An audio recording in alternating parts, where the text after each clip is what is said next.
Why, hello, my friends in film fandom, wherever you may be and however you may be watching. Thank you so much for giving us just a little bit of your time. Boy, it was a fun ride. The Last of Us season one, a whole lot of ups, a few downs, not too many. Overall, a fantastic season. A great way to start what will hopefully be a relatively long run of The Last of Us. That remains to be seen. I've got some theories, of course. We'll be getting to those as the show wanes on.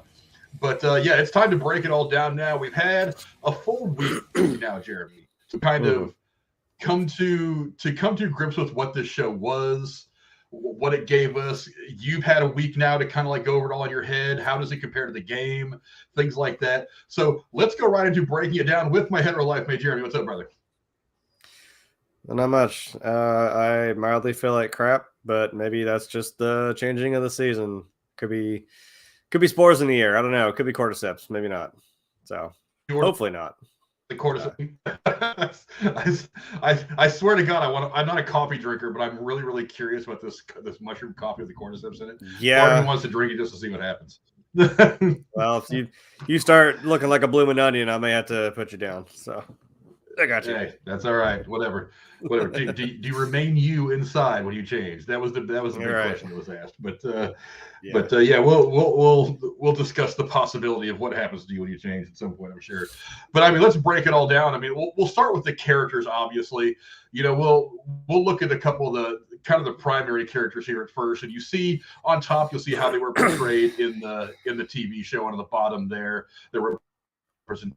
Obviously, Joel on the left, next to him is Ellie. Those are the two primary characters the show is based off of. Then you see Joel's daughter, Sarah, who we only get to see in the first episode, but the weight of that character kind of carries on throughout this entire series, especially with, most significantly with Joel's character. And then, of course, you see Bill, who I'm really sad we only got him for one episode. I really feel there was so much more you could have done with his character going forward. Even if Frank wasn't around, I think there was a lot you could have done. But, they did what they did, and I can't be too upset about it. But yeah, I mean, we'll start with those kind of core characters first. What did you think of the way that they were portrayed? Against what you had played so many times in the game? Were they pretty close? Yeah, there's 4 there. So you said core. I mean, is that the core 4 of Last of Us? The core 4. Core 4. Core 4. Yeah, pretty close, honestly. It obviously kind of the only difference was you do get to spend more time with Bill in the game. There is a whole section where you are searching for the car battery so that you can get to where Tommy's at. And he says there's an old like FEMA shelter in the high school. So, you go off and do that little mission. So you do get more of Bill, but like it sucks that we didn't get as much of him that, you do in the game. But I'm not mad that you still gave us more with Frank and Bill. As for Sarah, like you said, yeah, Sarah, it's like you gotta be with that little girl from minute one, because there's still gonna be beats of that loss felt throughout, even the last 20 years, and then this whole year-long journey that Joel and Ellie go on. So it's, I teared up in 2013 first playing the game. That was a gut punch I was not ready for. And I definitely have not bought, 3 other versions of that game on every console since. It still hits me just as hard. It's like seeing it on screen too. It's like I know what's coming, but it still hurts. What was it? Joel and Ellie? I mean, I think like I said, we're in the Pascal era now, so I think they did pretty good. The only thing, when I first saw Ellie, I was like, I don't know why you look like you're 6. Like, you don't look like you're 14, but as long as you act the part, and I would say right from the get-go, just as what better praise you could get than from Ashley Johnson. She said she hung around her for just a few minutes, and she's like, that's Ellie. That's her. That's it. And I felt the same way. And I don't know if I need to say much more on Pedro Pascal. I mean, I know we said this channel turned into a Pedro Pascal appreciation, but yeah. Oh, shut up, Tex. He said 4, and that's your fault for making me think of 4 core. Core 4. Core 4. Yeah. Yeah, I couldn't be happier with the way that they cast these 2 characters. I mean, I've talked about it like with the MCU. Like, one of the things that has made the MCU work the way it has made it successful is casting. People kind of like, there was question mark popping up around people's head by casting Robert Downey Jr. He had been around for a while, and now all of a sudden we could not imagine anybody else playing that character of Tony Stark. Same thing with pretty much everybody in the MCU. And with this, it's not any different. I mean, after episode 1 of Pedro Pascal and why am I drawing a blank in her name? Girl plays Ellie. Bella Ramsey. Yeah, Bella Ramsey. Thank you. After episode 1 of seeing these two, you're like, those are the ones. If you're going to do this in live action, those are the two that need to do this. Now there's just nobody else in my brain that I could put in there. I can think of people that would make it good, but not people that would make it great like they did. That was just some fantastic casting. And the irony is they were both on Game of Thrones and did not have any scenes together, which I find kind of funny because you feel like, having been on a show together before, if they've already developed some chemistry, that would help a lot.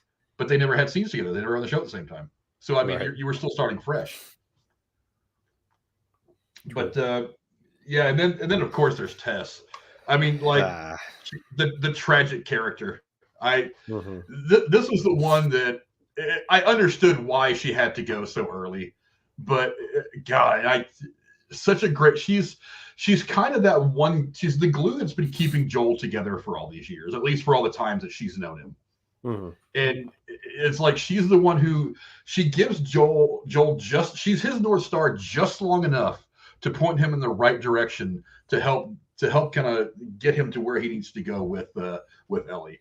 I wish there was more for her to do, but God, I mean, I totally understand her death and what it meant so early in the show. How closely was she portrayed in the show to the game? That was pretty close because, again, you get to spend some time with this character, but it's enough time to build up that you do feel like these two have had a history for quite some time. And like you said, she's probably the kind of like the if he's Bruce Banner / the Hulk, which we saw him rage out on some dude and beat him to death with his own fist. You got to believe that Tess is probably that one that kind of brings him back down a little bit, grounds him. But also just as well that, you feel that line where she's like, or it's set in the game at least, she's like, look, we're shitty people, Joel. It's been that way for a long time. And, he always tries to like justify it to himself by saying, no, we're survivors. Like, we've got to do what we had to do. And that's what you get enough time to feel like, this is someone that they've known for a long time. And to have something like, have someone like that die. And that's, you feel that when she tells him like, look, there's got to be enough here that you got to do this for me and you got to do this for everyone else, if not, and also for this little girl. It was pretty close. The only difference really was in the game, you got chased by the Fedra soldiers, which kind of makes sense because you're sneaking out. And you take out a few along the way. So obviously who's going to come looking, obviously. But I don't think it was really missed. That was kind of cool with the, in fact, even if it was like creepy prom date kiss zombie that or infected, whatever, that got Tess, but it was still a cool visual. It's like, I'm not mad. That's still kind of cool. And her death still, again, all these characters that I'm sure we're going to talk about here, all their deaths carry some sort of meaning to this journey that they're going on. So, obviously Tess being someone who's known Joel for so long, it's like, I'm doing this as a favor for her. Don't make her death be meaningless. I just realized I don't have a picture of Tommy for some reason. I don't know why I didn't do that, but I mean, next obviously is Tommy. I could have swore I downloaded it real quick. I can just rail on about shit if you want to find a picture. No, the other one, someone who's also very important, even though we don't get a lot of him in this particular season, but he's certainly going to be playing a role moving forward, especially in season 2, is Tommy. Yeah, and played very, very well by Gabriel Luna, who is very, very good. He showed a lot of range to me. I mean, he was the Rev 9, the new model Terminator, and Terminator Dark Fate, which a lot of people shit on that movie. I actually thought it wasn't half bad. It was a better sequel than a lot of the stuff that we got. Not great, of course, but I mean, much better. He kicked ass as that. He kicked ass as this. I love the way that this kid, you didn't get to see his character much, but you did see quite a bit of growth from where we see him in the first movie, where he is kind of the slacker. I think him and Joel are both just kind of wandering aimlessly through life in the first episode before all hell breaks loose. And you see there's such a drastic change in what we see from him in the first episode to when we finally get to Jackson and we see how he's built this life for himself. Things have we haven't seen his journey yet, but you can see that things have changed for him drastically. His entire outlook on life has changed. And if you just watch the first episode, and I think it was like the 5th episode or something we see him in. Ken, yeah, 5 or 6. Yeah, if you just watch that episode and then episode 5 or 6 where we finally get to see him, you see a drastic change. I'm interested to see if they're going to explore that in season 2. I'll do flashbacks that kind of show a little bit about how he got to where he is. But he's fantastic in the role. Again, not a lot of him in this season, mostly just the one episode, but something that's going to set the stage for some greatness from him to come in the series, I'm sure. What do you think about Gabriel Luna? Is he related to Diego Luna by any chance? Yes. Okay. I was like, you look an awful lot like someone else I know. I've seen in a number of things. In 20 years, man, especially in an apocalypse like this, that'll do something to you. So we do get more Tommy in the second game for sure. So, and that's even like 5 years down the line from the events of this game. But it's you only see Tommy in the beginning of the game, and then you see him again when I actually don't even know why I never thought of this. I didn't catch it for some reason. You don't actually run into Tommy at the town. You run into him at the hydroelectric plant. Him and Maria were there with a handful of guys trying to fix it up to make, give the town its power and all that. I was like, oh yeah, I don't know why I thought it was like, enclosed in the same, like, oh, Jackson's right over here, and this is you happen to come in the back door where the hydroelectric plant is. And I'm like, oh no, that's not where that takes place. So that's one different thing there. But you can tell, like, you just hear about Tommy, you just see him as like the younger brother, and then as you're getting up to that hydroelectric plant, because Ellie asks you, so what happened between you two? He's like, well, I believe the last words he said to me were, I don't ever want to see your damn face again. She's like, oh, so this is going to go great. Like, right. So he's like, yeah, well, and he's got the big brother vibe where he's like, yeah, well, Tommy, he ran off to join some other cause. And of course, just like Tommy, he quit that too. I'm like, man, you guys better hug it out or something. And you can tell once you see him again, like I said, he's the one that stops, Maria from basically blowing his head off. He opens the door and says, hey, it's my brother. Like, shit. Then it's when Joel says, like, well, ma'am, thank you for not, shooting me. And she's like, well, that would have been awkward seeing as you're my brother-in-law. And he's like, he looks at Tommy. He's like, well, we had to get hitched sometime. I'm like, yeah, he's done some growing up. I like it. It's a cool contrast. And I think he played it pretty well. He's grown up, but still kind of got the little brother vibes. You know what I mean? Because I wish they hadn't thrown that line out from the game where Joel sits Tommy down. And he tells him, like, hey, this girl's immune. So, and of course he doesn't believe it either. And he's like, look, well, the spores are in the game, not in the show. But he's like, Tommy, look, I've seen her breathe in enough spores to take down 10, 20 people. This is real. And he never mentioned anything about being. He didn't have a kid on the way. But like Joel even tells him, he's like, look, I bring you the key to saving humanity, and you still want to play the pissy little brother right now? I'm like, yikes. Yeah. But the other people, again, some of the best character work in this series was in episode 3 with Frank and Bill. Mm-hmm. Not really a throwaway episode. It definitely gives you a good idea as to how Tess and Joel have been able to kind of survive the course of all this stuff. Up to this point. But I mean, again, I wish we could have gotten more Bill. I mean, for one, Nick Offerman is just pure gold every time he's on camera. Yes. And then to top it off, just like the character work between these two, it's like, I look past, I mean, the fact that they're a gay couple just was completely irrelevant. It was holding on to just a little bit of humanity through something as outrageous and crazy as this. That was kind of a theme that we got from time to time over the course of the show, because that's really the most important part. If something like this were to ever actually happen, that would be the key to survival, is maintaining humanity. And we get kind of like bits of that over the course of the show. We get it in Frank and Bill. We get it once we get to Jackson. There are things that Tess and Joel, I think, kind of understand. That Joel understands but kind of forgets about because he's just in pure survival mode. And even he needs reminded of it when he comes across these people. Again, some of the best character work ever. I mean, what did you think of the way that Bill and Frank were portrayed? I definitely liked it because I mean, you don't actually see. Well, you see Frank, but you see Frank at literally at the end of his rope. So I don't know how much YouTube's gonna let me say that. So that's if you know what I'm talking about. So it was nice to like. I think I saw the preview for that, and I saw he's pointing a gun at me. He says his name is Frank. I was like, oh no.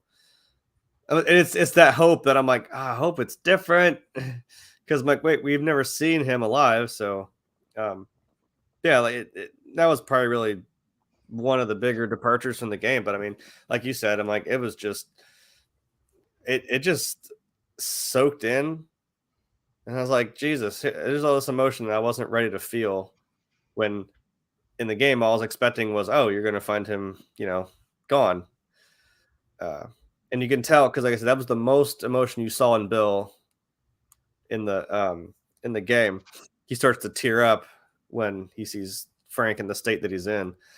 So it's like maybe that's what they were playing off of, is that you see these two actually, and it's crazy how this is what it took, this crazy apocalypse, and it brought these two people together, and they actually got to have a life with one another through and through to the end. And and I think Craig Mason even said, like, this is the whole story. Each of these stories is like, what people do for love, and like this was part of the purest form of it. It's like these two got to live out their lives with one another at the end of it all, and what better way? They kind of, Bill's in that like crazy bunker. 9/11 was an inside job kind of guy, and and it's funny to have that contrast of like Frank's character, who's just more of like I just want to make this place look nice. I want to have, like you said, you want to hold on to that humanity. I want to have nice things. I want to have strawberries. I want to have all these, not just bashed on MREs every night and sleeping with one eye open. So they eventually, bounced back out, and that was really cool to see. Yeah, there was at times kind of these reminders inside these relationships, and it was very subtle that love is something that kind of has to survive if the humanity in us is going to survive. So you see the relationship over the course of the episode grow between Frank and Bill. You see the love that kind of subtly exists but is not talked about between Joel and Tess.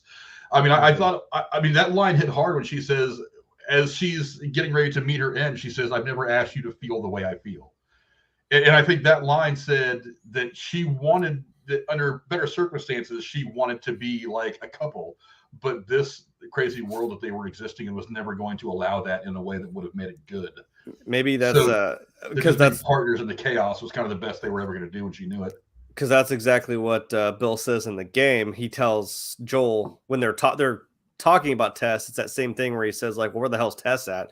Why'd she agree to take on this crazy job? And he said, and Joel just kind of is like, well, it was her idea. And he's like, well, sounds like trouble in paradise, I guess. And he says, well, I had a partner once, someone that I really cared about. And that's only good for one thing, is getting yourself killed. So I wisened up and I got the hell out of there. I'm like, yeah, that's probably what she might have been feeling. It's like, I don't want to have that extra layer of complexity to this. It's like, well, even though it's still going to hurt in the end, because I mean, damn, you're going to die with a cordyceps zombie down your throat. So still, but yeah, it was that overriding, the message of love. It was like between Joel and Tess, what eventually grows between Joel and Ellie in a very different way. Frank and Bill, what we see Tommy and Maria have kind of, theirs has come to full fruition. So we kind of get a hint of where it can eventually go, that if you can maintain and get through the hardest part of, dealing with this epidemic, this pandemic, this, viral takeover, whatever it is, that you can still get to that point where you're still holding on to all this. And then of course, along the way, I mean, between Ellie and Riley, there's love that develops in a couple different places here. And at times it's showing you that it can still be done. At times it's used as like this terrible device of tragedy, like with Ellie and Riley in the mall. Like they finally get that taste of young love for just a moment, and then it's taken away by this terrible thing. Gone. But yeah, that was one of the underlying kind of tones of the entire series in the first season. I thought it was great. I thought it was the way they put it in there. Again, in the end, I would have liked a little more action in the second half of the season, but I was kind of understanding where American Werewolf in New Jersey was kind of coming from. After he mentioned it, I was like, and you're kind of right. I do want to see a few more infected. And then, of course, we'd end up getting it like the next episode. But yeah, whatever. But also, I mean, if there were two more tragic people than Harry and Sam, or than Frank and Bill, it was Harry and Sam. Yeah. I don't ever cry at movies or TV shows, but I'll be damned if this wasn't one of the times where I came awfully close. and I came into this not knowing what you knew, not having any idea how this was going to play out for these two. And I'm wondering, I'm like, where does this go for them? And we really only get them for like the one episode, and the ending is so tragic. It's tragic for Sam because he's just a little kid who he's just trying to grow up in this insane world, much the way that Ellie did. Mm-hmm. And also he's got the added problem of being disabled, of being deaf. Mm-hmm. You can't hear the clickers coming. So, and then of course you get Henry, who is his protector in a relationship that very much kind of mirrors Joel and Ellie's. But Henry coming along with all his baggage, of course. But you root so hard for these two characters to get through all this and to come out better on the other side. It turns so tragic so fast for them. You don't really have time to understand that it's happening. It just kind of happens, and then you're just kind of left, with your breath taken away and trying to process everything that happens in that scene. I mean, just the way they played out. I mean, was it different in the game? Did they get a bigger story? Did it last about an episode's worth? Or was this, again, just one of those things that they had to kind of cut it down for time for the show? Well, they didn't have that story of Henry doing something that threw Kathleen's brother under the bus and ultimately got him killed.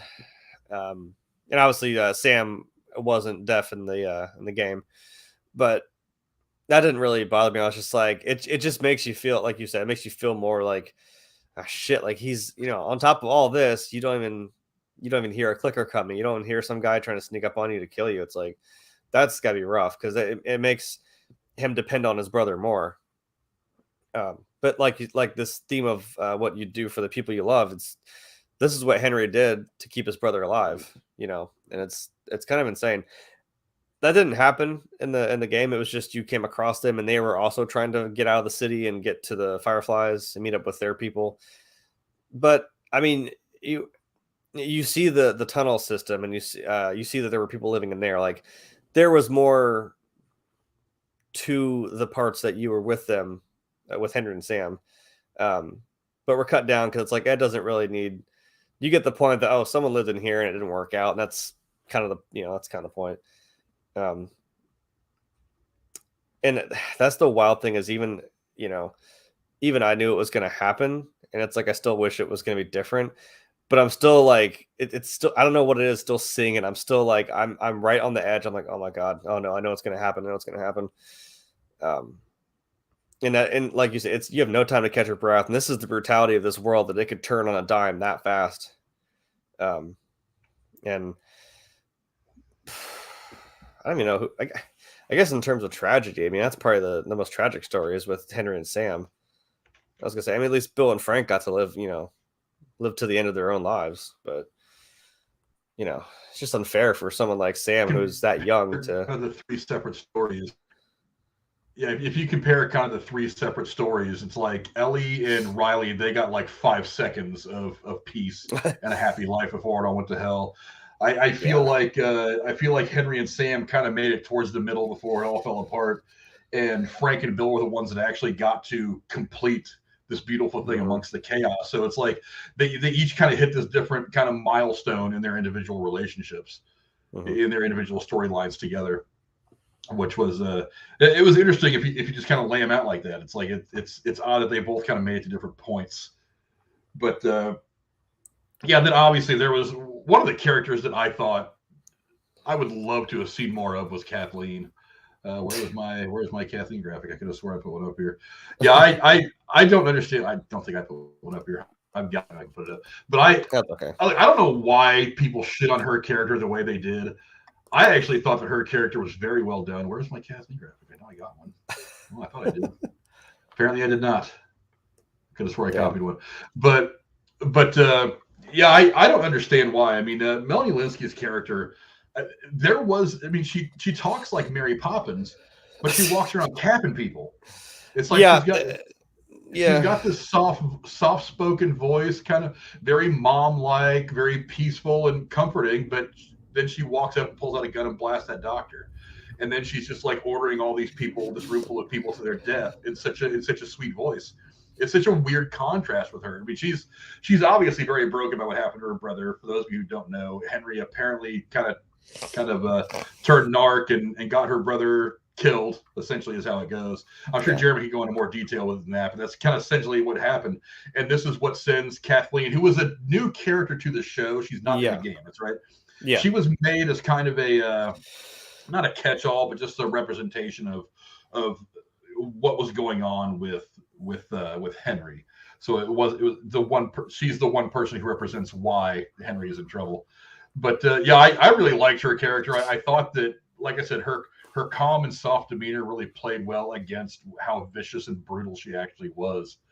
And even in the end, like in the scene on the street after they fight the sniper and all that, right before the mutated horde comes out to get him, it's like she's got Henry and the kids at gunpoint, and she's trying to explain why he can't live in like the softest, most pleasing voice ever. Like she's just trying to make it all sound okay. Like it was such an insane contrast in that character. I don't know why people didn't like her character. I think part of it was probably that she was new and wasn't a part of the game. So some of the diehard gamer fans out there were like, no, this is too different. I don't want it to be like this. I want it to be just like the game. You can't really make it just like the game. Sometimes you kind of have to have a character like this.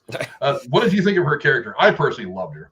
Yeah, I was gonna say, did you see the last episode, people? We didn't get any of Bill and Frank. If that didn't upset you, geez. I wasn't upset that she was added to the show. I don't know. Maybe it was just to me. I thought the contrast was just too weird. That I was like, I feel like she'd be a little more brutal, not necessarily like screaming at people, but like, I don't know. If you're gonna show me her just walking in and blindly, I don't know why and I get it. It was a tunnel visioned that her only goal is to get Henry for getting her brother killed. But I'm like, you just straight up killed the doctor for what? I'm like, okay, but if you're going to be that brutal, but you're going to, talk about like, okay, so who wants cookies tomorrow? Like, what? I don't know. That was the only thing to me. It was like, it seemed a little too much of a contrast. I don't know. It just didn't instill any sort of fear in me. Like I said, if I saw someone like Perry, I'd be like, oh, I believe that guy's in charge because he kind of looks the part and he probably acts the part too. But once it unfolded that like we kind of got the idea that, oh, her brother was probably the one in charge and you got a power vacuum there, and it just kind of landed on her shoulders and maybe she didn't really know what to do with that. I mean, that's believable to me. I don't know. I didn't hate it because that was the only two differences of that was I think it was actually in Pittsburgh instead of Kansas City, which whatever. And they were just enemies in your way. So giving them like, their motive of being that, oh, they're after Henry and Sam, and it's not just enemies you're pew-pewing through because you can't find the next room. Like, oh, that way, there's a guy hiding there. That's obviously the right direction because there's enemies. It's kind of cool to give them a persona and to see a contrast of like from Boston, like where it seems like everything's kind of got an order to it. Or you get like Kansas City where it's the people just didn't want to have federal shit anymore and they overtook them. Different beats, different streets. I don't know. Yeah, I really liked her character. I thought it was great to see her. I think she's a really good actress. She's been in all kinds of really successsul stuff. She's been a part of some really great casts. So I don't understand why people hate her as much as they did. I think those people are way wrong. I hate her. But a lot of people shit on her. I thought she was great. I mean, in the midst of all this chaos, to have this one, because Ellie is not soft spoken. I mean, she swears as much as I do. Joel is very hardcore. Tess is very hardcore. I mean, it's like, Henry and Sam are both in survival mode. Frank and Bill, same thing. I mean, everybody. It seems like everybody in this movie, Marlene, they're all like they're all have to be hardcore to kind of survive this. I guess she's the one person who's maintaining this kind of calm demeanor, and you don't understand the volcanic kind of violence that is kind of roaming around beneath it. That was a great contrast. We didn't get from any other character. I didn't. They did say it was it happened like 2 weeks ago or something like that. So it happened pretty fast, right? They're like, oh, this fell like a few weeks ago, and the people rose up. So I'm like, well, she may have been baking cookies for the resistance, and then was like, oh crap, now I got to lead them and give them cookies. Like, damn it. Yeah. So yeah, maybe you don't have a whole lot of time to adjust. So I don't know. There's mom voice, and then there's probably all right, let's kill everybody voice. Just Nate wasn't quite there. Yeah. You didn't hit murder puberty yet, so yeah. But one of the things I love about movies and TV is you get that character that you just love to hate. All the really great shows have one, and boy, is David one of those characters in this movie. It's like as soon as he comes on screen, it's like he has that look. You're like, I don't care what this guy says. This guy could promise me the moon and a silver platter. I know the guy's dirty. I know he's crooked. I know he's evil. I'm just waiting for him to show me. And he had kind of a bit of the same thing as Kathleen. He was a bit soft-spoken. He sounds like a preacher at first. Well, he's saying all the right things in that calm voice. I actually thought that when he first meets Ellie, when they all come across each other at the deer that Ellie shot, that he did kind of a great job of diffusing the situation and using his words to de-escalate. And I was like, that's exactly what you would expect a man of God, a preacher, a very level-headed guy to do. But I mean, and again, I went into this knowing what he's all about, but not knowing the specifics. You knowing, of course, way more than me. But even I'm looking at this guy like I'm just waiting for this guy to turn. This guy's going to turn heel at some point. It's going to be big. It's going to be outrageous. It's going to put my jaw on the floor. What did you think of the way that David was portrayed in the show? It definitely has the undertone of like, yeah, you're kind of a soft-spoken, you know how to navigate around a stressful situation here. Even though Ellie had a gun on him the entire time they were with each other. I mean, at least we got to some, common ground of, we need to go take shelter because it is cold. And the fact that he was a teacher, so he knows how to like talk to kids. So, albeit that, I mean, and everyone's now talking about like, oh my God, he was a teacher. I'm like, yeah, what did you think happened before the apocalypse? Maybe got a little too friendly with one of the kids. So, it's, you just know, it was like in The Walking Dead when you start getting other characters that the longer the show went on, the longer you got into the apocalypse, you kind of look at them like, how in the hell did you even survive? Like my biggest example is Father Gabriel. You're like, you're probably at least a year or two, maybe a few years in this apocalypse. And you're like, you haven't killed anyone or anything. And you're a preacher. How the hell are you alive? I mean, you look at someone like this and I'm like, okay, so this is 20 years we're talking. So I'm like, so why are you still alive? And it's a weird, like I said, it's a creepy undertone where you're like, he says it in that same type of voice, like when he finally just bomb drops Ellie with, yeah, we sent some guys out and they didn't come back. And he was killed by this crazy man, funny enough, traveling with a little girl. And I'm like, oh shit. It's that same, it's because you're not ready for it. Because you're leaning in listening to him too. Like, okay, maybe he's not a bad guy. Oh, he's a bad guy. Shit. That's why it's so effective. It's because he doesn't come off as like a violent guy, but as we see, that's not exactly the case. Yeah, at first I wasn't sure if he was just kind of that his being terrible as a human being wasn't necessarily just a part of like all hell breaking loose and he was doing what he needed to do to survive, going to much more extreme measures. But as that episode goes on, I'm like, okay, maybe this guy was kind of a dick from the jump. And the whole, the cordyceps apocalypse kind of gave him a bit of a shield to operate, and that he has just been subtly behind the scenes, been the same douchebag he's always been under the guise of all the. What really got me? I got to the point where he says in the episode, he was like, I didn't find Jesus till after I didn't find religion, or I didn't find God till after the outbreak, and I was like, oh, okay, so now you're milking it. I was like, that's when I got to the point where I was like, okay, you're just using the Jesus thing to be an ass, to be in charge, to be basically a cult leader without having to be a cult. Yeah. I'm just going to tell all these people that if they want to survive, they got to stick with me and pray. and I'm going to have my way with whatever and do whatever I want. And yeah, again, he's just one of those characters that you love to hate him. They are made to be hated by the people watching the show. But I mean, it's did a good job. It's such a good hate. I already hated him from the game, and I'm like, I already know, and I'm like, I don't like you even more. It's weird. I'll play the game again just so I can kill you again my damn self. Yeah, we'll see you later, JSP. Thanks for hanging out, man. We appreciate it.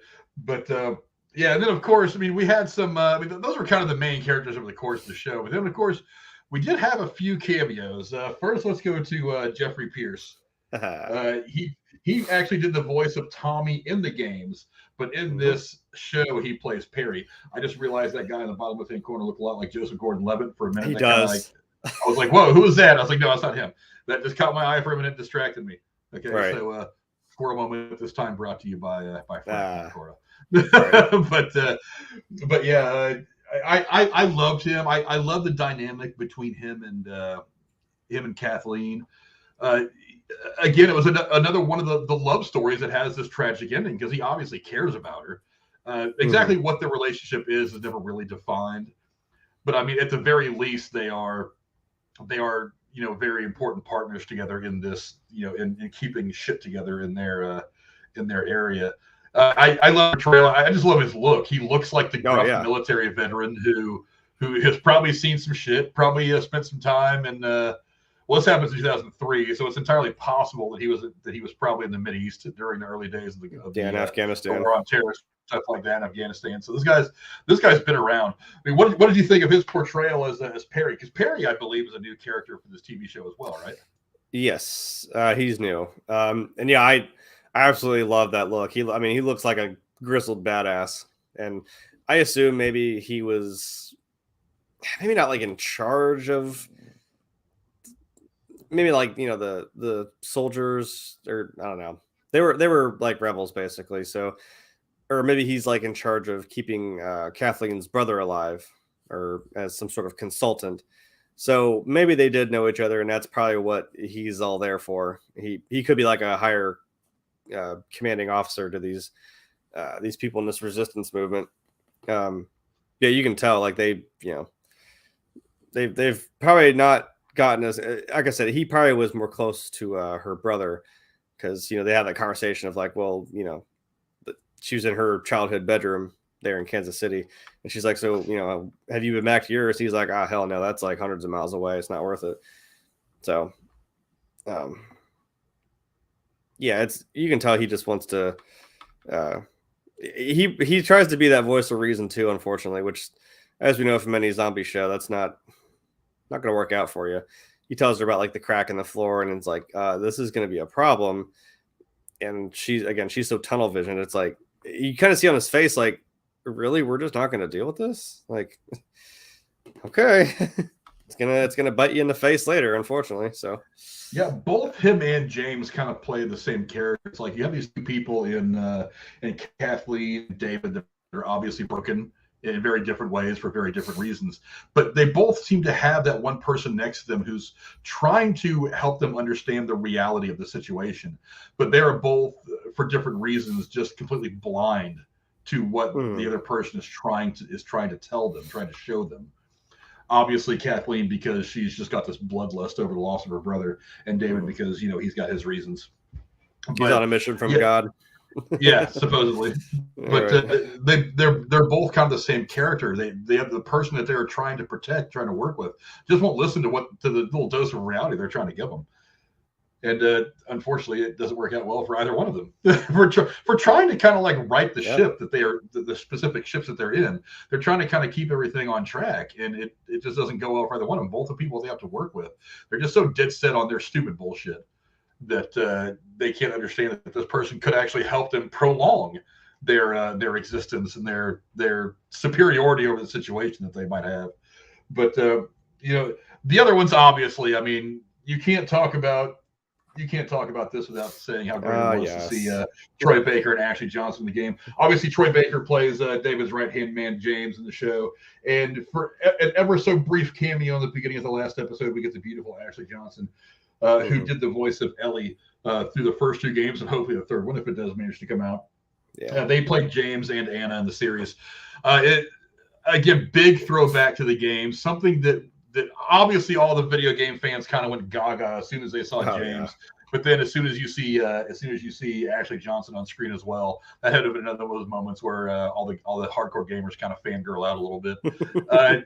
I know there was probably a pretty big smile on your face, especially when Ashley Johnson hit the screen because she's beautiful. But I mean, both of them played very important and I think very appropriate parts, especially Ashley Johnson. There is something very full circle about her doing the voice of Ellie in the game and being Ellie's mother in the show. Yeah, it gives her the deepest connection to any of the characters in the show of any actor, I think.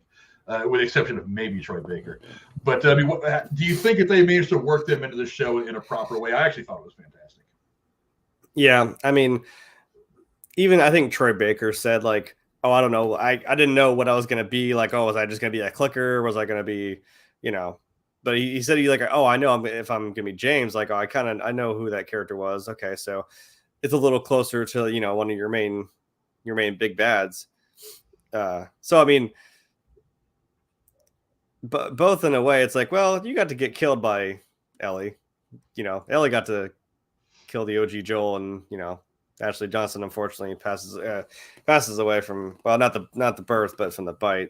But yeah, they both center around Ellie in some weird way, which is kind of cool. I'm not really mad about how that played that out. Like you said, it's kind of funny to see Troy Baker playing, like you said, a guy kind of like Perry who. To Kathleen's like how he is to David, trying to tell him like the bigger picture a little bit. And David's even like when he told him like, oh, there seems to be some doubt. He's like, no, they still follow you. And he's like, I'm not talking about them, man. I'm talking about you. You kind of see him go like,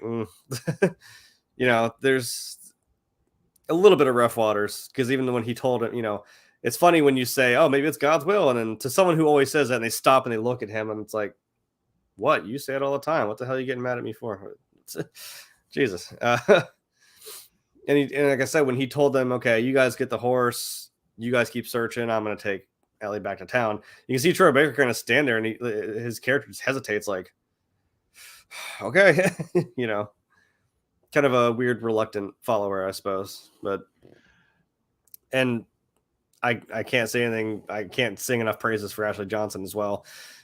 She absolutely loves this character. It's someone that she relates to because she's also a huge nerd, which is really cool. Like she's on Critical Role playing D&D all the time. So, and she's just a goofball. Like they are pretty well, the characters of Joel and Ellie themselves. Like they even got the whole, hey, I want to be a singer and I want to be an astronaut from themselves. Like Troy Baker's like, oh, I always thought I wanted to be a singer. And they asked Ashley Johnson, he's like straight face. She just said astronaut. And they're like, you know what? That works. We're going to keep that, So these are very personal characters that they love. And I'm happy with how they ended up in the show. Yeah, having them involved, I think was going to be very, very important to get. I mean, because I know we've talked about it before, games into movies, games into TV shows doesn't always work out very well. Yeah. As a matter of fact, it's got a history of being rather terrible, the transition from game to screen. Mm-hmm. But I mean, but as good as this was, I mean, to get the gamers invested in this, you had to have these two involved somehow. Yes. I wish that we'd gotten more Ashley Johnson. I mean, I understand why. I mean, that cameo was pretty powerful. I mean, yeah, she's only in the opening scene of the last episode. Yeah. But damn, it doesn't get much more powerful than that. But I did like the fact that James was a pretty heavy part. That Troy Baker was a pretty heavy part of that one episode with David. Because you really got a chance to get him really deeply involved with a big part of both Ellie and Joel's kind of growth throughout this whole thing. He's a very important factor in all of that. But I really liked getting them both involved was important. I really liked the way they did it. It wasn't. I mean, you could have just made him a clicker. I feel like that would have not been insulting, but it would have been enough. I think I think it's best to see his face. You know what I mean? Yeah, and I was like, I think they said the two clickers who were even in like the early episode, like episode 2, were like really big fans of the game or something. So I'm like, that'd be fun. I mean, you get to live out being a clicker. I thought maybe if he was going to be any clicker, maybe not necessarily it's a overgrown clicker, but he could have been that one in the mall that bites Riley and Ellie. Because I'm like, well, you still saw its face. There was just a little bit of crap growing off its head where you'd know, oh, that's Troy Baker. But no, I still think and that would have been some interesting symmetry too, having him be the one that bit That's what I was hoping. I was like, oh, if you were going to be any of them, you should have been that one that sets off that whole thing, being the one that bit her, and she ends up being immune. So that would have been kind of cool. But I still think it's cool. You gave him a face, and it's like, because we know who it is, and you get excited when you see him, both of them. So. Yeah, but I love the way they worked him in. I loved a lot of the characters in this. There's not a character in this show, in the first season anyway, that I had any problems with whatsoever. I mean, I can't pick apart any of the performances. I'm eager to see more Tommy and Maria. I can already get just from that one episode of having Maria that there's a certain strength that she exudes that a lot of characters won't. She's not as broken. She seems to be the one who's probably most in control, and I think a lot of that is one of the reasons why Tommy has kind of found his way to a decent place in all this, whereas everybody else, even if they're in fairly decent situations, it's all kind of falling apart around them. You know what I mean? So I'm interested to see a lot more of Maria. I want to explore that character a lot more. But let's talk for a minute about just the basic plot. What were there any really big differences between the plot of the game and the plot of the show? Now, understandably, some things are going to have to be kind of different because some things work in video games and don't work on screen, and vice versa. But I mean, what were some of the big differences between the two? One of the I had to write it. Whoa, I didn't mean to write it in all caps. Shit. Well, first of all, that's a cool shot from the 2013, the cover of the video game there, and then the kind of, I guess, hero shot we've got for the show. Very well done. I think one of the big things, like you said, from a video game to a show, they didn't include the spores, which kind of makes sense. It even kind of doesn't really make sense in the game because you're like, oh, why are they only in? It kind of makes sense why they're only in certain areas, but in a way, it's like, well, air is everywhere, and you know how spores and fungus work. That shit is everywhere. So it'd be kind of annoying if that's to constantly have to deal with that. So I kind of like that they wrote that out, but we got replaced with the hive mind thing, which I kind of thought we'd play a little more on. That's kind of a cool twist. Then if you step on some branch 20 miles away, and then the whole infected town sits up and whoop, and they run over there. Really the only thing that was different was the time frame, which doesn't really bother me, from 2003 to 2023 as opposed to 2013 to 2033. We're kind of stopped doing what it was doing 10 years apart, so whatever. There was more Bill and Frank, which I was not really opposed to because you got to have more weight to it. Now, if you see it in the game in the back of your head now you're gonna be like, damn, maybe it was there, because I mean, I don't think they knew. They, as in Joel, Tess, knew who Frank was, because as soon as you stop and Frank looks up and he sees the guy hanging from the ceiling, and Joel just goes like, "Wait, you know him?" He's like, "Yeah, it's Frank." And he goes, "Who the hell's Frank?" I'm like, oh, so they didn't know him, which is unfortunate. Henry and Sam, a little more involvement with them, and with Sam being deaf, having to rely on his brother. And I thought that was kind of interesting was we got to see more of like the origin of how this virus started. Like when we saw it in Jakarta, when we saw the lady getting taken in there to kind of assess the situation. And even Joel, when Ellie asked, like, so what happened? Like, he's like, well, we don't really know, but best guess is it was stuff they got into like flour and grain and stuff like that. And people eat food, and then boom, next day you're running around as a mushroom head. So it's not like I always need something to be explained to me, but it's still those scenes, even like, when they're doing the autopsy and shit like that. And then, like you said, seeing that look on that woman's face when she realizes like, oh, there's no hope. It's already over and we're all going to die. It's like, wow, okay. This wasn't depressing enough, but thank you. And we got to see Ellie's birth, which we never really see much of Ellie's mom at all. Just hear about it from Marlene. I actually like the way that they kind of explain the origin of the fungal infection.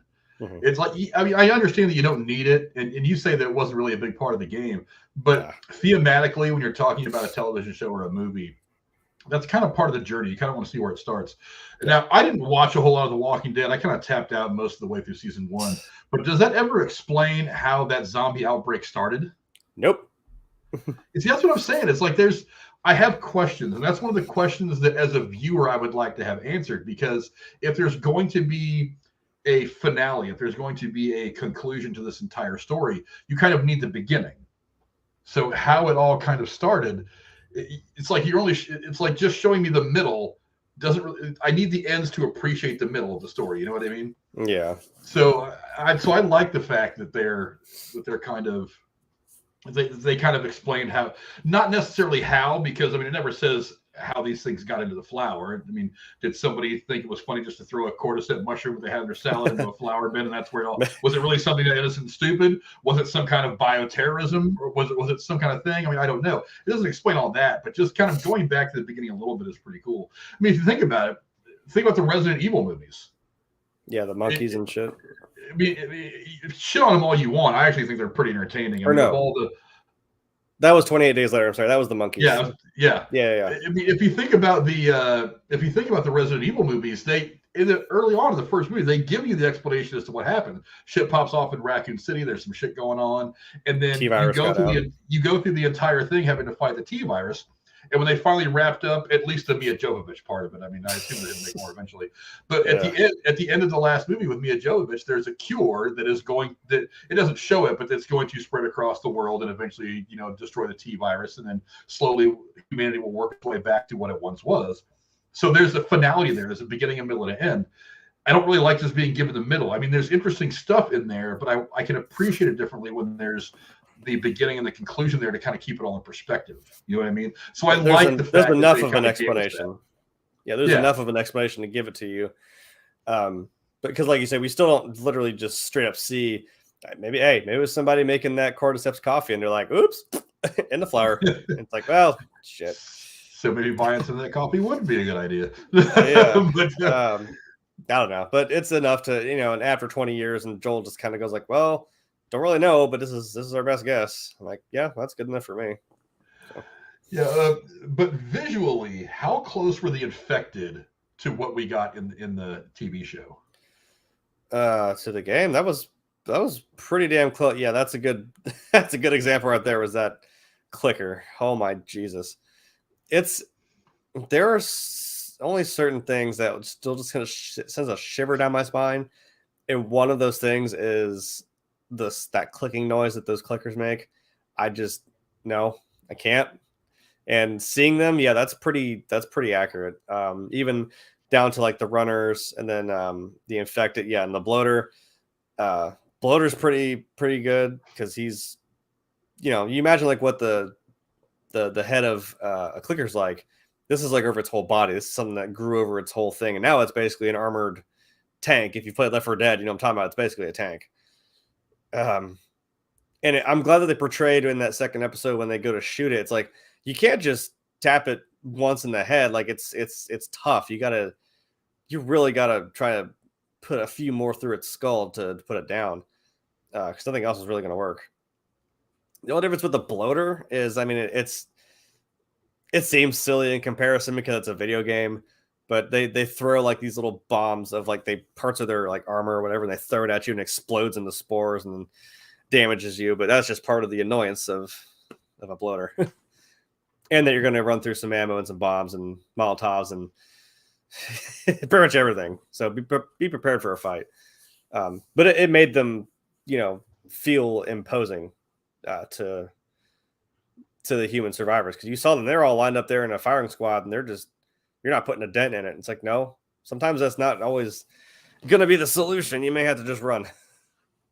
So they don't run at like Mach 5 in the game, thank God, but they're annoying enough to like, they'll come out of nowhere around a corner. You didn't even see it. It's like some Jurassic Park shit. You're like, oh, clever clicker. There it comes. Bite your face off. Which may or may have happened to me a few times just recently, and it's pissing me off that it just comes around a corner out of nowhere, and I'm like, where were you? No, you weren't. Now I got to do it again. So. All part of playing video games. The bad guy was right there. I never knew it. But if you notice, I mean, the clickers and the runners, obviously they're way more mobile, but even in that one scene where the bloater comes out from that hole underground and starts wreaking havoc amongst Kathleen and her crew, it's like he doesn't really run over that. He just kind of lumbers everywhere. And these guys are all standing there just like trying to mag jump on him. And it's not having really much of an effect on him at all. No, and it's like doesn't. It's like when he kills Perry. It's like Perry put a couple of mags from were probably 5.56 in him. Yeah. And it didn't seem to do much. And he just picks Perry up and just separates his head from his body and throws him aside. And like there was nothing there. Without running, he just walks right up to him and does it. And that's the thing. Speed beats armor. Those are fast rounds, and that still didn't do anything to that thing. Trust me. It's, you want to save some nail bombs and maybe some Molotovs and try to get some good shots in, because it's gonna be a fight. It's not a fun time.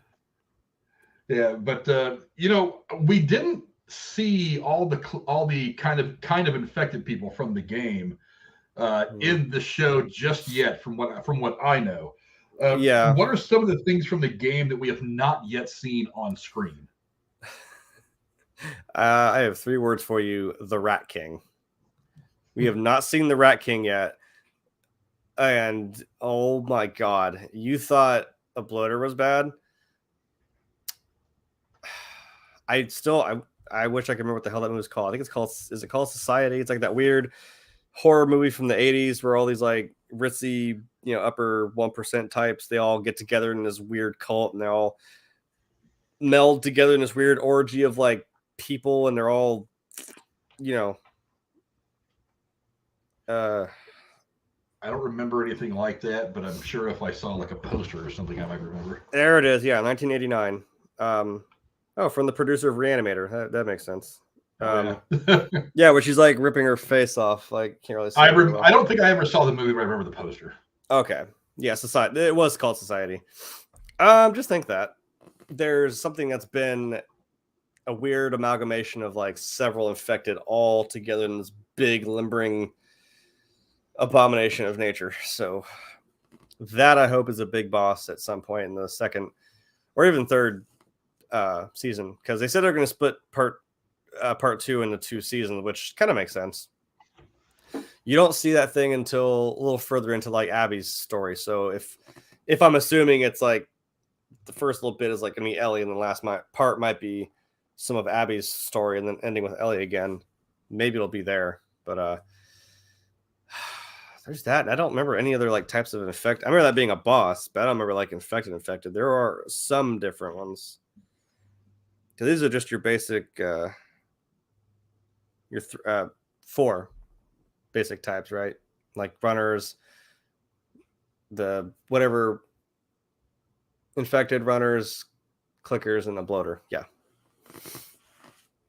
But we'll see some more.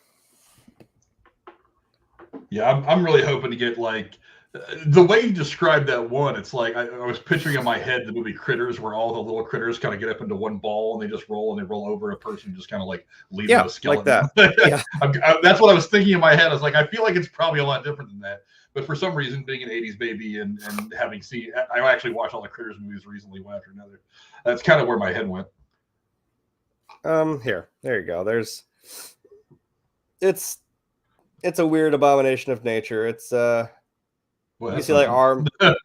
Yeah, you see arms and legs and crap sticking out of this thing all which way. There's like 4 or 5 different faces on there. The Rat King is going to be insane if they go that route.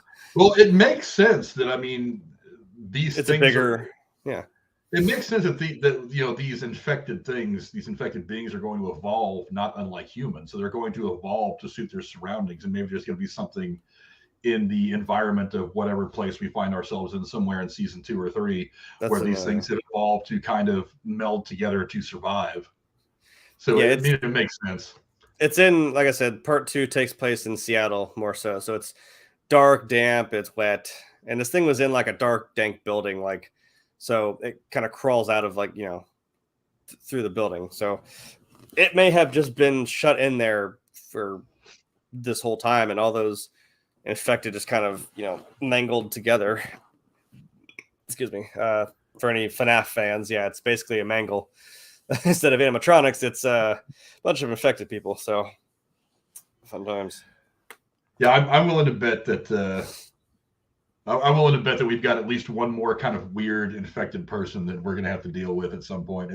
I would imagine it's probably that. I mean, do you think there's a possibility they could do something like, I don't know, maybe go along the lines of like kind of stuff that they did with like I was talking about it with Resident Evil, where they just kind of have this one like super bloater, it gets super infected, or something like that. That maybe it literally becomes armored.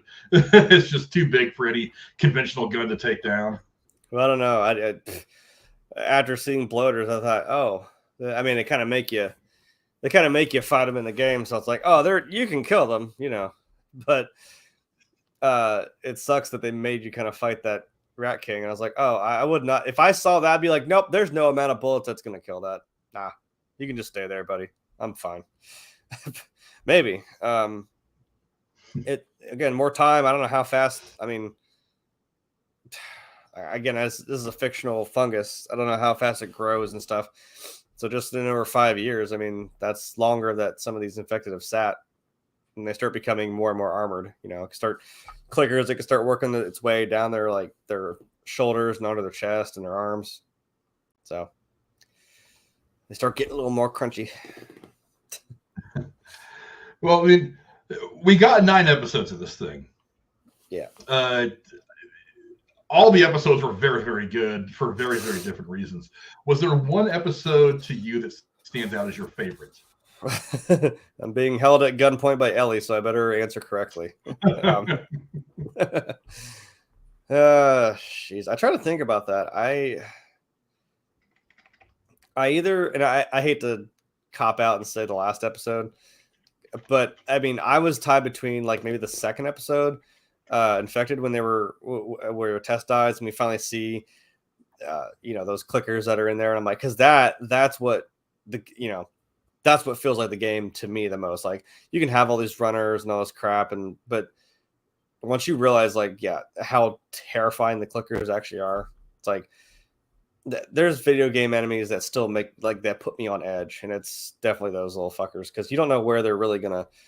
I can't figure out their patterns and their movement. They start to look like they're gonna turn towards you, and then you panic, and then you die. You know what I mean? They still put me on edge. But I want to say the last one too, because I knew what it was going to be. That's the, big final hoorah of Joel saving this little girl that, basically, like he said, kind of brought him back to life a little bit, and became like a second daughter to him. So again, I can't say I understand it, because like I said, I don't have kids. But if you'd got attached to someone like that, and especially if that's something that you'd lost previously, you're not about to let that happen again. So I'm stuck between those two. Well, I'm not afraid at all to say that the last episode is kind of my favorite. I mean, it's where everything really pops off. It was a great finale for the season. I thought it was fantastic. That was the better balance of action. I mean, for one, it was great to see Joel roll through that hospital, just John Wick everybody. Especially when you consider that John Wick is now upon us, and we'll be doing that review soon, chapter 4 anyway.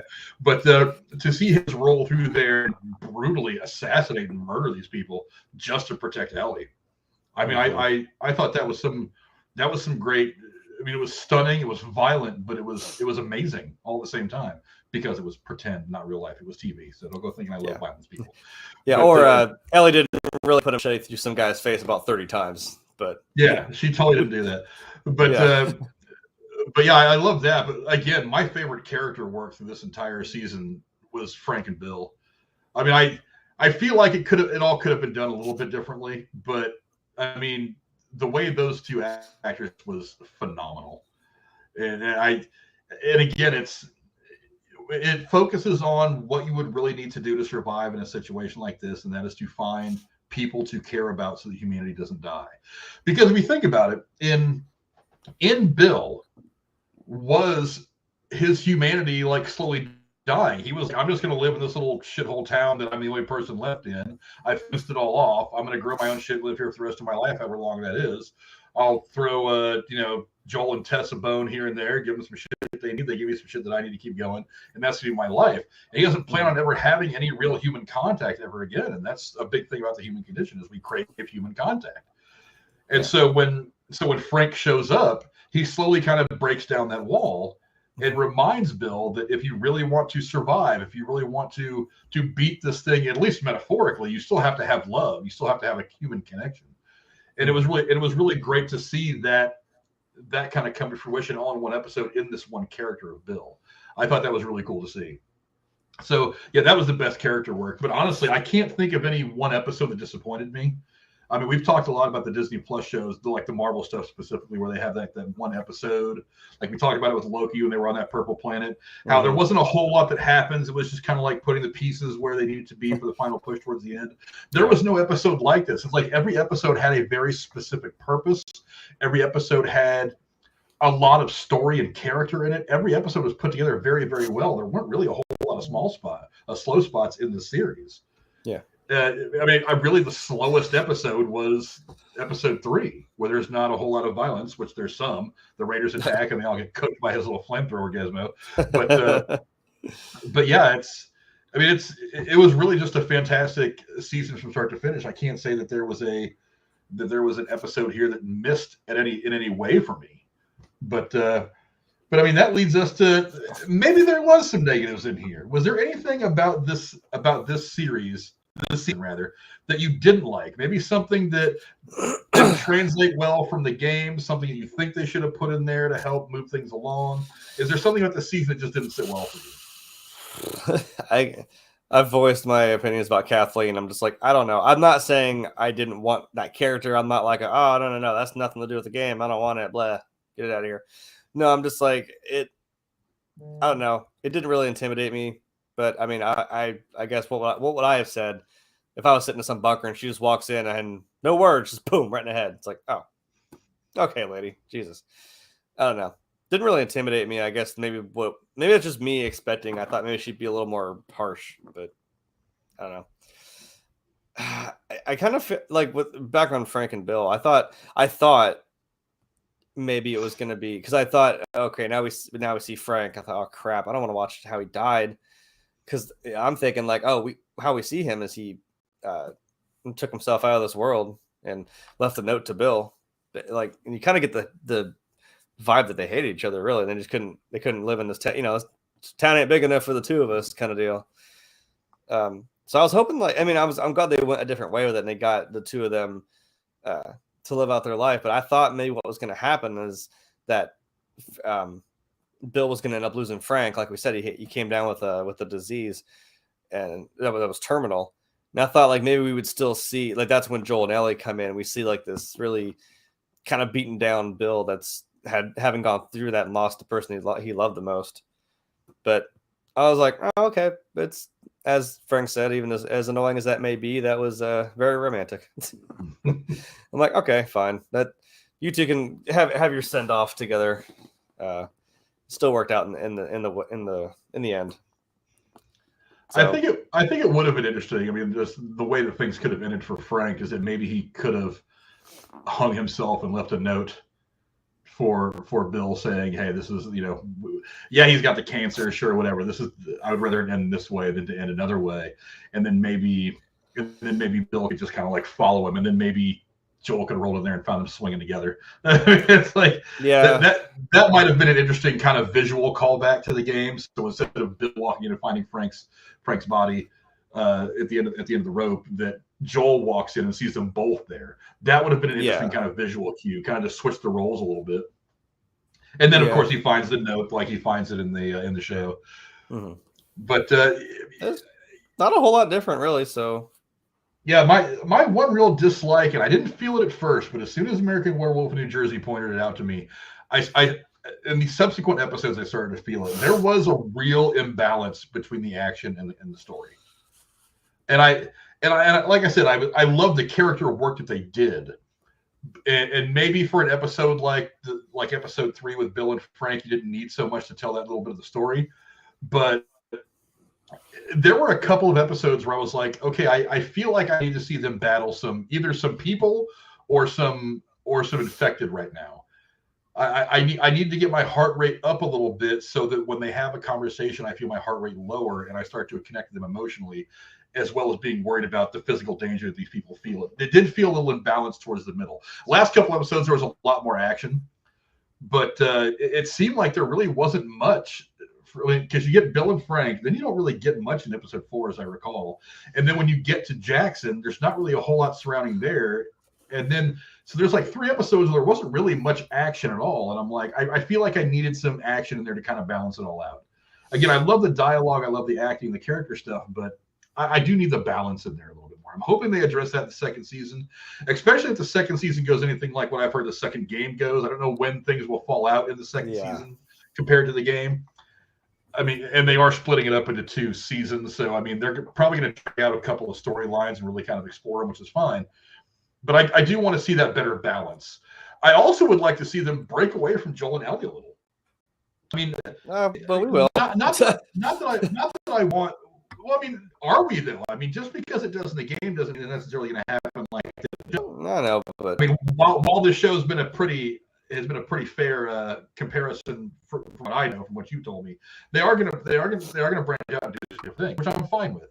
I mean, I'm not saying I want to see like the couple that they run into, the Indian couple they run into in the cabin. It's not like I want to see them carry an episode or anything, but I would like to see them. Wouldn't it have been interesting at some point in there to see a little bit of Marlene's journey to Salt Lake City?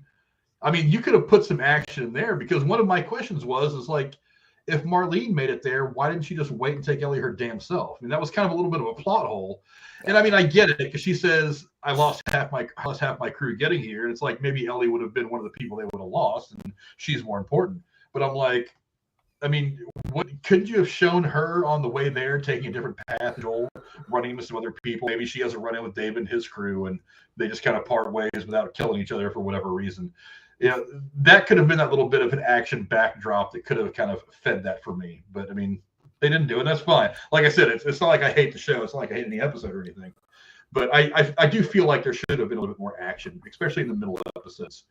But I mean, even in the episode with Riley and Ellie in the mall, it's like the only real action we get is her throwing hands with that other teenage girl in the beginning, and the clicker that gets him in the mall, and that's pretty much it. That's the only action we got that entire episode. I think you still got to build up the character work too. I mean, this is someone new that we haven't seen yet. We haven't seen Riley, so I don't know. Maybe that's you're trying to build up the story between the two of them, and of course, you can't have nice things. So that's always the joke in the last 5 seconds, man. It just gets taken away from them. Yeah, I've been trying to find. And look, if anybody from HBO is watching this, please click whatever you got to click in your computer. So let me take screenshots again, please. There's so many great visuals from the show that, for whatever reasons, I can't find online. Maybe it's because they don't exist. Maybe it's because of whatever. But there are so many great visuals. One of my favorite visuals was in the second episode, after Tessa sacrificed herself so that they can get away. Joel goes to walk away, and Ellie's just standing there, and the camera starts to pull back a little bit, and you just see her standing there, kind of like looking out at this journey that's in front of her, with the smoldering effects from Tessa's sacrifice in the background coming out of that museum or the state house, whatever they were in. I thought that was a beautiful visual. That could have that's the kind of thing I would have made a thumbnail if I could have found it anywhere. But it's like, yeah, there's a lot of great visuals. I love, like, I don't remember or not. I did. Like the shot of them looking at the airplane, and she's having this conversation like, "Did you guys really fly in those things?" Yeah. it's like, yeah. I thought I had that one too. But I mean, there were so many just really, yeah, there were so many just great visuals, and it's like, even this one, the close up of the one that she stabs in the beginning of episode 3. That was a killer visual too. But it's like there were so many great visuals throughout this entire season. That really is a big part of enjoying a show. Even I posted that, like, I noticed, because we noticed that the first and last episode bookended the phrase, "When you're lost in the darkness, look for the light." There's 2 shots in both of those episodes of Joel. The first one of Joel holding Sarah when she died. And it's very dark. It's very, he's got blood running down his arm. It's very, that's when you're lost in the darkness.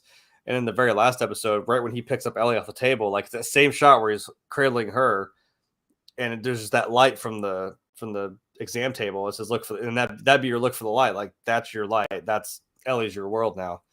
You know, it was a parallel bookended parallel. You know, my congestion. It was great symbolism. It was great symbolism. Symmetry. I know words. Like I said, my congestion is fucking with my mind right now. There's a little mushroom growing in there, and it's messing me up. Yeah, it was a cool, you know, visual to see that, you know, that's what he was holding on to, and then, like he said, this is what helped him heal in the end. You know, and you don't want to go through that twice. Like I said, you don't want to lose your reason for living now. Yeah. But yeah, that was an interesting bit of. It's like because you see how the Joel that was before this whole thing dies in that moment where he's holding Sarah, but then Joel is kind of reborn in the moment where he's getting Ellie off that bed. So that is kind of like all that stuff in the middle, all the years in Boston, all the years in, you know, of suffering and just surviving. That all that's gone now. He's finally able to be what Joel was initially. Again, he's got somebody to care about. Yeah, that is a really great symbolism, and it is kind of interesting how there was a lot of shots that kind of bookend things in that last episode. I also love the giraffe shot. Oh, the giraffe is always great. Pulled right from the. I know I've got it here somewhere. I, like a dumbass, I went and deleted a bunch of pictures that I wasn't using, and I deleted a bunch of shit that I would have loved to have had, but. I still have the one script behind that, but yeah, the giraffe shot was also a great shot. I mean, again, the gamer is super involved. it's that one visual cue. Like I said, you got to get the gamers into this, and the way you're going to do that is you got to hit these notes with the dialogue and the visuals. And this scene I thought was great. I had only seen the like I said, not having played the game, I had only seen, like, you know, YouTube clips of it and all that, but it was really a great scene. Again, that moment of levity, that moment of happiness right before they go down and they're walking through the place, and of course they get flashbanged by the fireflies. But that was a great scene as well. A bit different than it was in the game that I've seen, a bit mirrored, but still a great scene overall, and a real giraffe, not CGI, a real giraffe. CGI, yeah. I mean, what better thing to act off against than a real giraffe? Yeah. No doubt. But that seems like a pretty good place to wrap this thing up. Again, a fantastic season from start to finish. Rumor has it that we're not going to have to wait too long to get season 2. So apparently Pedro Pascal has said that they want to start filming this thing, the second season, very, very soon. So we may not have to wait 2 years, maybe a year and a half, but maybe not 2 years. I know it doesn't seem like a big difference, but hey, I'll take it 6 months sooner. Hopefully they'll be able to get that going. I've seen plenty of those memes of, like, it's like telling us, like, it's going to come out in 2025. It's that picture of Joel going like, we have to wait. Damn it. Yeah, and there's plenty coming in season 2 as well. I mean, there's a lot. you know, we are not done with shocking moments in this show. There's a couple coming up that I don't want to spoil for those of you who haven't played the game and who are only watching the show. But there's some things that I know that Jeremy knows much better than me. It's gonna be a pretty tense next couple of seasons. Hopefully, we won't have to wait that long between seasons 2 and 3, because the way that I think season 2 is gonna end, if it mirrors what happens early in the game, then season 3 is gonna be pretty balls out too. But again, I just want an ending to this thing. I want either Ellie to be the cure for all mankind, or I just want somebody to launch a bunch of nukes and say, whatever, we're resetting the Earth. We're just starting all over again. Well, because that would make sense too. Well, you know, we may have to have that conversation later of does Ellie find out the truth? Stay tuned next time. I think she's got to.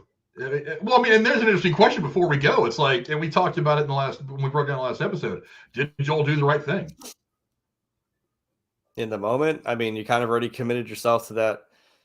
When you decide to turn around and start blasting all those guys in the hospital, I'm like, you're committed to this now. So I don't know. Maybe it was best to, you know, it's the weird lying to your kids to protect them thing. Like, I'm not just gonna flat out tell you the horrible shit that went on, but you can tell she's not dumb. She's old enough to where she's like, I don't know if I believe you, but, like, you know, it's not something I want to get into right now. So she's kind of like, okay. Like, she thinks he was lying. Yeah, my dumbass is not a doctor, but I'm pretty sure you could have done a brain biopsy instead of removing her whole brain. Not to mention, you could have done a spinal tap and gotten some cerebral fluid without having to take out her whole damn brain. There were some people that talked about that, like, you know what the difference between science and fucking around is? It's writing shit down. Why didn't he write anything down? Why didn't he train anybody else to do this? Why didn't Marlene have more than one person? What? None of this makes any damn sense. And like you said, I'm like, yeah, you could have just taken her blood. You could have taken some spinal fluid. That you guys suck. I mean, we know the Fireflies suck, but I'm like, you guys really suck. Jesus. Well, they said it was something growing on her brain, and that I know, tricks the cordyceps into thinking that she is a cordyceps. And I'm like, that's fine, but can't you take a brain biopsy? Because you can take a little piece of brain and not kill the kid. You didn't test anything else first. You just jumped straight to, all right, let's cut her open. Like, no. Rip her brain out. Yep. Put it in a blender and make a smoothie. We're all going to be able to drink and be cured. Brain. It's right there. There's your problem right there. There's some of them cordyceps. Somebody makes some penicillin out of this shit. And then it just pans over as awkwardly someone's sipping a thing of coffee and he's like, what? Puts it in there. Rise coffee with the cordyceps in it. Right. Like Bill Lumberg, like, yeah, go ahead and cut the brain out. If you could just not give me a cordyceps, that'd be great. That'd be great. You have that cure on my desk by Monday, okay? Thanks. And don't forget your TP, the cover sheet for TPS. Cover sheet. Oh yeah. But as long as the printer works, God. No doubt. But yeah, again, a fantastic season. I'm looking forward a lot to what season 2 is going to bring. And this is as somebody who is not as invested in the games as Jeremy and some other people are. It's a killer story. So we're definitely going to be back around to break that stuff down when it comes out. I'm really looking forward to it. It's going to be a lot of fun. Small programming note, I'm not sure there's going to be a show on Thursday. Work schedule is going to get in the way a little bit, but once I work that stuff out, we should be back to a normal schedule after that. Obviously, we're going to get way behind the Mandalorian stuff, but we'll get that caught up one way or another, even if it just has to be like one long 2-hour breakdown of the last 3 episodes. We will get those caught up because I don't want to jump off the Pedro Pascal train just yet. Mandalorian, despite low ratings, I've actually really liked Mandalorian, despite the fact the ratings have been kind of low. So I think this season's actually been really, really good. The last episode that I saw anyway, with Bo-Katan being baptized into that sect of the Mandalorians. I think it's kind of interesting. I'm still not sure what she's playing at, but we're going to find that out soon enough as well. But so maybe not anything on Thursday, but certainly back to something a little more normal next week. Until then, my good friend Jeremy, where can the folks find you? Yep, I'm here. Even though our Pedro Pascal content has now been cut in half by a Darksaber, but that's okay. We still got him around. He's still proving he's the best stepdad of any universe ever. So, I'm here. Probably, like you said, I mean, I already had something I had planned Thursday, so I won't even be here this coming Thursday anyway. But next week, yeah, for sure we'll be back. And it may just have to be some mega-sized Mandalorian episode. So, yeah, there's that. The way it goes. Yeah, that's the way it goes. That's the way it goes. Yeah. This is the way. Yeah. As for me, you'll find me here most days. Again, probably not Thursday. At some point next week. You know, Jeremy, one of the things we haven't reviewed yet is that Nicolas Cage movie with Pedro Pascal and plays the drug lord. True. So maybe there's still some Pedro Pascal content we can put out there. Very true. And we may have to break that one down at some point in the future. But yeah, it's like I said, I've been saying for a while, it's a busy year for movies this year and probably next year. All the stuff that got pushed back because of our own real life pandemic. It's just pouring out in theaters over the course of the next couple of years. So there's going to be plenty of stuff to talk about. Probably not. I had originally kind of had tonight penciled in for a Shazam review, but I got to be honest, I'm putting that one off. It's just not doing well. So I'm not in a big hurry to see it. I was hoping to go see it over the course of the last couple of days, but I just haven't been able to, and it's not doing well right now anyway. So maybe we'll wait for a while before we do any talking about that. Hopefully it might get some better reviews, but I'm not thinking so. Next one coming up that I can think of, I don't even know. John Wick. John Wick Chapter 4 is probably the next review we've got coming. I think I looked at my calendar and it's like John Wick, D&D, and it's like every week is something different. I'm like, God, we're gonna be busy. Holy shit! I mean, it's usually about this time of year that they start coming out with the bigger budget movies anyway, like early mid spring. And I guess was it yesterday or today is the first official day of spring? I think it's today. is the first official day of spring. So now we're getting into the summer movie season. Yeah, well, I mean, it's going to be in the 50s here for most of the next 2 days. So John Wick, Dungeons and Dragons, Super Mario, Renfield. Yeah, no, we're going to be. It's going to be busy. We're going to be busy for the next few weeks. Don't worry about that. But yeah, we'll be back doing a lot of stuff. Fear not. There will be plenty of content on this channel. Thank you guys very much for coming to hang out with us. We appreciate it a whole lot. Thank you guys for coming along this journey and breaking down The Last of Us with Jeremy and I, and with American Werewolf in New Jersey, who was with us for the first several episodes before he probably tapped out from the show. Thanks a lot to him. You can find his link and a link to a bunch of other really cool channels in the description down below. Go check out all of them and show them some love. We will see you guys later on. Adios.